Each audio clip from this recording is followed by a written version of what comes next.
Hello friends, welcome back to our channel. আশা করি তোমরা সবাই খুব ভালো আছো আর আমিও খুব ভালো আছি। তো আগের ভিডিওটাতে আমি তোমাদেরকে বলেছিলাম আমি ঘুরতে এসেছি, কোথায় এসেছি সেটা তোমাদের সাথে নেক্সট ব্লগে শেয়ার করব।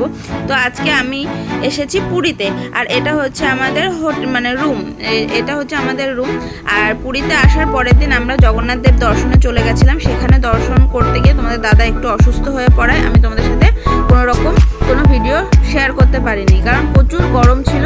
আমরা দুপুরবেলা গেছিলাম দর্শন করতে, ওই জন্য প্রচণ্ড গরমে তোমাদের দাদার একটু শরীরটা খারাপ হয়ে গেছিলো। আর ও এমনি ওষুধ খাচ্ছিল, যার জন্য ওর প্রেশারটা লো হয়ে গেছিলো, যার জন্য মাথা ঘুরে বমি টমি হয়েছিল। যাই হোক, সেসব কথা বাদ দাও। এখন আমরা চলে এসেছি নন্দনকাননে, নন্দনকানন দেখতে চলে এসেছি। আর আমার ছেলে শুধু পুরীতে এসেছিলো নন্দনকানন দেখার জন্য, জীবজন্তু দেখার জন্য। আর পুরীতে ঢুকেই প্রথমে একটা সুন্দর ঝর্ণা দেখে নিলাম, তারপর চলে আসলাম জন্তু দেখতে। প্রথমেই আমরা যেটা দেখেছিলাম সেটা হচ্ছে জলহস্তী। তো যাই হোক, আজকের ভিডিওতে বেশি কিছু দেখালাম না।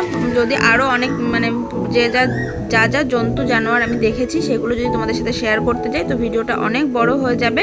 তার জন্য আজকের ভিডিওটা আমি এইখানেই রাখছি। যদি আমার ভিডিওটা ভালো লেগে থাকে প্লিজ লাইক কমেন্ট শেয়ার করো।